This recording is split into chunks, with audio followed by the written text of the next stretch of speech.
అన్నీ దేవుడికి తెలియకుండా ఎదురు కావటం లేదు, తెలిసే అనుమతిస్తున్నాడు.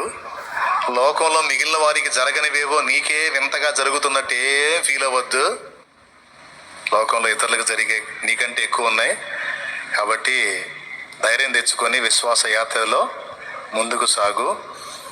శోధనకు అనుమతించిన దేవుడే శోధన కాలం తీరిపోయిన తర్వాత ఏబును రెండంతలుగా దీవించినప్పుడు మళ్ళా సైతాన్ వచ్చాడా? ఏబును రెండంతలుగా దీవించినప్పుడు మళ్ళా సైతాను శోధన ఉందా? కనపడ్డాడు మీకేమన్నా? మళ్ళీ అడ్రస్ కూడా లేడు. ప్రస్తుతానికి శోధన ఘట్టంలో ఉన్నావు. అపవాది నిన్ను కొంచెం శ్రమల పాలు చేస్తుండొచ్చు. ఒక రోజు రాబోతుంది, ఆ రోజున దేవుడు నిన్ను తిరిగి దర్శిస్తాడు, రెండంతలుగా దీవిస్తాడు. ఆ దినాన శత్రు శోధన నీకు ఇక కనపడదు. విశ్వాస పరీక్ష కావాలా వద్దా? అవసరమా లేదా? లేకపోతే మెప్పు మహిమ ఘనత ఉండదంట. మరి ఏం మెప్పు ఏం మహిమనయ్యోయ్, నాకు ఈ పరీక్షలు వద్దు బాబోయ్ అంటావా? వద్దన్నా కుదరదండి. 10th జాయిన్ అయిన తర్వాత నేను ఎగ్జామ్స్ రాయనంటే ఎట్లా ఊరుకుంటారు? రాయాలి. ఎగ్జామ్ నీ చేత రాయించేది ఖాయం, ఇంటర్లోకి నేను నెట్టేది ఖాయం. దేవునికి స్తోత్రం. కొన్నిసార్లు ఊహించని మలుపులు తిరిగిద్ది జీవితం. అయినా భయపడాల్సిన నిమిత్తం ఏం లేదు. ఎన్ని మలుపులైనా నిన్ను చేరాల్సిన గమ్యాన్ని చేర్చేవాడు నీ ముందే నడుస్తున్నాడుగా. భయం ఎందుకు? అదే విశ్వాసం అంటే. ప్రతి మలుపులోనూ దేవుడు నీకు తోడై ఉన్నాడని మర్చిపోవద్దు. ప్రతి శ్రమలోనూ శ్రమ మోస్తుంది నువ్వు కాదు, నీ ప్రభువేనని మర్చిపోవద్దు. ఇదంతా నీకు అర్థం కావాలంటే బైబిల్లోనే నీకు అర్థమైంది ఆయన మనస్సు.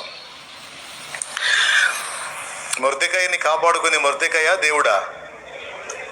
హామాన్ గాడు ప్లాన్ వేస్తుంటే మొర్దెకాయ నిద్రపోతున్నాడు. మేలుకుంది ఎవరు? దేవుడు.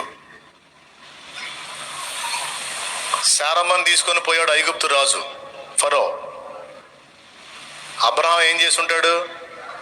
పొగలంతా ప్రార్థన చేసి నైట్ నిద్రపోయి ఉంటాడు. ఆయన మాత్రం ఎంతసేపు ప్రార్థన చేస్తాడు? ఆయన ముందే నిద్ర ఎక్కువ. దేవునికి స్తోత్రం. హల్లెలూయా. ఆదికాండం 10 నిద్రపోయి శాపం తెచ్చాడు 400 సంవత్సరాలకి. నాకు తెలిసి ప్రార్థించినంతవరకు ప్రార్థించి నిద్రపోయి ఉంటాడు అబ్రహాం. కానీ నైట్ మేలుకొని ఫరోని దర్శించింది ఎవరు? భక్తుడు పగలు మేలుకొని పగలు ప్రార్థన చేసి దేవుడు నైట్ మేలుకుంటున్నాడు. శారమ్మని తిరిగి ఇంటికి పంపించింది ఎవరు? లేకపోతే ఆ ఫరో వదిలిపెట్టేవాడనా? అభిమేలెకు వదిలిపెట్టేవాడేనా? చూడు ఇప్పుడు చెప్పండి. శ్రమలు పడ్డది భక్తుల్లా కనపడుతుంది, కానీ వాటన్నిటిని మోసి నెరవేర్చిన వాడెవరు? మరి ఇప్పుడు నువ్వు నేను బిల్డప్లే తప్ప మొత్తం బరువు అంతా మోస్తుంది ఎవరు? మరి బిల్డప్ ఎవరిది? తెగ ఫీల్ అవుతాం మనం. నేనే మోస్తున్నా. నేను ఆయన నవ్వుతాడు, ఏడిచావు ఎవరుమయ్యని. ఏందమ్మా నువ్వు మోసేది? నిన్ను నా చంకలో పెట్టుకున్నాను అంటాడు ఆయన.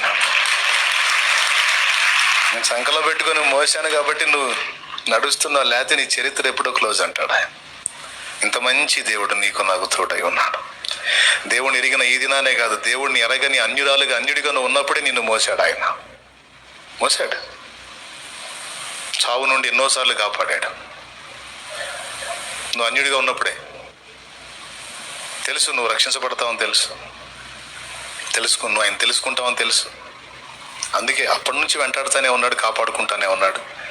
ఈ రోజు కూడా మరణకరమైన అపాయాలు ఎన్నొచ్చినా చాలాసార్లు అనుకున్నావు నువ్వు ఇంకా అయిపోయిందిరా, ఇంతటితో లైఫ్ క్లోజ్ అనుకున్నావు.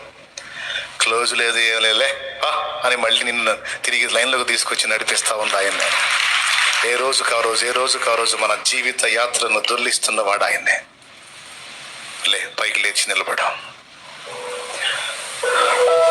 ఇంత విశ్వాస్యత కలిగిన దేవుడు నీకు నాకు తోడై ఉన్నాడు.